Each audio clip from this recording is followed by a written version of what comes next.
Gondor calls for aid. These words, immortalized in both literature and film, echo through the ages as a rallying cry for unity in the face of overwhelming darkness.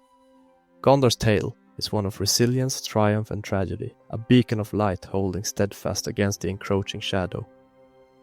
But to truly understand Gondor, one must journey back to its origins, to the days when the world was younger, and the legacy of Númenor lived on through its people.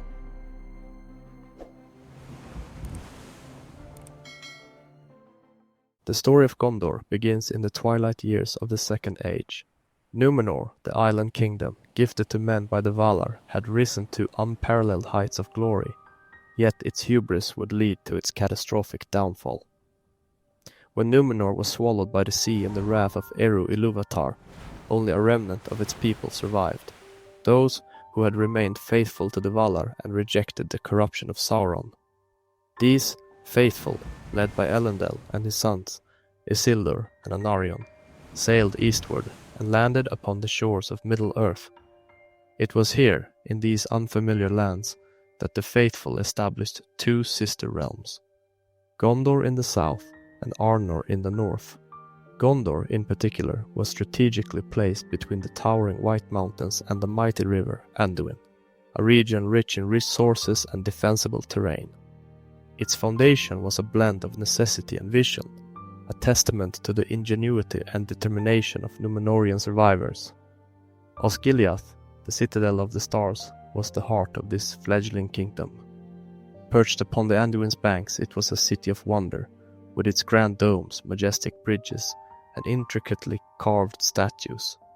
Osgiliath was not merely a seat of governance, but a living embodiment of Númenor's architectural and cultural legacy. Its palantir, one of the 7 seeing stones brought from Númenor, allowed communication across great distances and symbolized the unity of Gondor's people. The twin cities of Minas Ithil and Minas Anor were also established as defensive strongholds. Minas Ithil, the Tower of the Rising Moon, stood as a sentinel against Mordor, its white walls gleaming under the moonlight. Minas Anor, the Tower of the Setting Sun, guarded the western borders and basked in the golden light of day.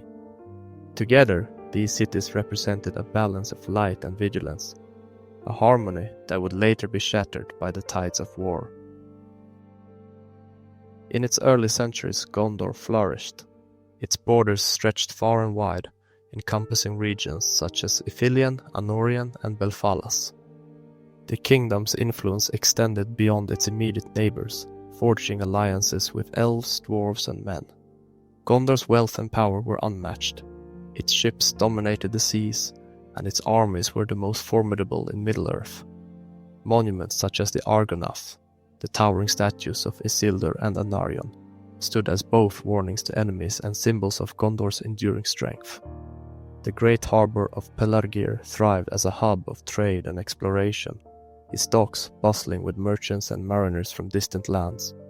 In the White Mountains, the fortress of Aglarond, later known as Helm's Deep, and the beacon system linking Gondor's far-flung outposts ensured swift communication and defense, yet even in this age of prosperity, shadows loomed. Gondor's rulers knew that Sauron had not been utterly defeated. His malevolent will lingered, gathering strength in the east. The vigilance of Gondor's kings and stewards was unceasing, for they understood that their kingdom stood as the bulwark against the return of darkness. The fall of Minas Ithil marked the beginning of Gondor's long struggle against Sauron. The Nazgûl, led by the Witch King, laid siege to the city, overwhelming its defenders and claiming it as a base for their Dark Lord. Minas Ithil was transformed into Minas Morgul, its walls emanating a sickly green light that chilled the heart of all who beheld it. With its fall, Gondor lost not only a vital stronghold, but also a palantir, further diminishing its ability to monitor Mordor. The War of the Last Alliance followed, a monumental conflict in which Gondor played a central role.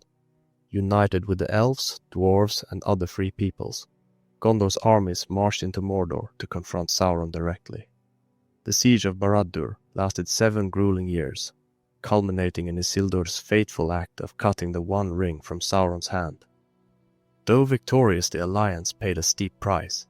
Elendil and Anárion perished, and Isildur's refusal to destroy the ring sowed the seeds of future strife. In the centuries that followed, Gondor faced a series of crises that tested its resilience. The Great Plague decimated its population, leaving cities like Osgiliath in ruins. The once thriving capital was abandoned, its bridges crumbled, and its palantir lost. The Wain Riders and Balcoth, fierce tribes from the east, launched devastating invasions that pushed Gondor to the brink of collapse. Internal strife further weakened the kingdom. The kin-strife, a bitter civil war over the legitimacy of the royal line, divided Gondor and left lasting scars. Castamir the usurper seized power, but his cruel reign ended in his defeat and death. Though the rightful line was restored, the unity of Gondor was irreparably damaged. With the disappearance of King Elessar, Gondor's line of kings came to an end. The rule of the realm fell to the Stewards, beginning with Mardil Voronwe. These men, descended from the noble house of Húrin, served as caretakers of the throne, vowing to rule until the king returns. The Stewards upheld Gondor's traditions and defended its borders, but their powers were limited, and their resources dwindled over time.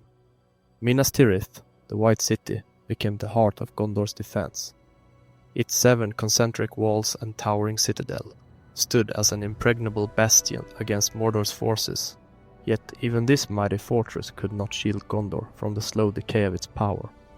Ithilien, once a lush garden of the realm, became a war-torn wilderness. The shadow of Mordor grew ever closer, its malice manifesting in the form of raids, skirmishes and dread. When the War of the Ring erupted, Gondor found itself at the forefront of the struggle for Middle-earth. The Battle of Osgiliath marked the beginning of Mordor's assault. Though Boromir and Faramir fought valiantly to defend the ruins, they were ultimately forced to retreat. The crossing of the Anduin became Gondor's last line of defense against Sauron's hordes. The siege of Minas Tirith was Gondor's darkest hour. The armies of Mordor, led by the Witch King, laid waste to the Pelennor fields, their numbers seemingly endless. The defenders, vastly outnumbered, held the walls with desperate courage. Denethor, the steward of Gondor, succumbed to despair, leaving his people leaderless in their time of greatest need. But hope arrived in the form of unexpected allies. The riders of Rohan charged into battle, their horns echoing across the fields. Aragorn, heir to Isildur, led the dead men of Dunharrow to rout the corsairs of Umbar and reinforce Gondor's forces. Together they turned the tide, driving the enemy back and securing a hard-fought victory. With the defeat of Sauron and the destruction of the One Ring, Gondor entered a new era. Aragorn, crowned King Elessar, brought renewal to the kingdom. Under his rule, Gondor was restored to its former glory. Minas Tirith flourished once more, its white tree blooming as a symbol of hope and renewal. The alliances forged in war strengthened the bonds between men, elves, dwarves and hobbits, ensuring a lasting peace. Gondor's history is a testament to the resilience of men and their capacity for both greatness and folly. It is a story of loss and renewal, of light and shadow.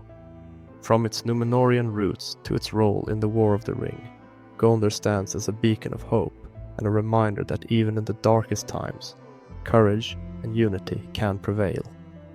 For those who cherish the tales of Middle-earth, Gondor's legacy continues to inspire. Its story is not just one of a kingdom, but of a people who refuse to surrender to despair. Gondor's light endures, shining brightly in the annals of Tolkien's world. This is but one chapter in the vast tapestry of Middle-earth's history. The story of Gondor intertwines with countless other tales, of elven realms now lost to time, of dwarven kingdoms carved deep within the mountains, and of humble hobbits who changed the fate of the world. There are still many stories to be told, mysteries to be uncovered, and legends to be explored.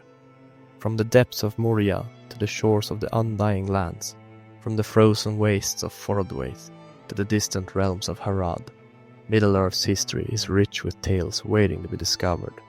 If you've enjoyed this journey through the history of Gondor, there's so much more to explore.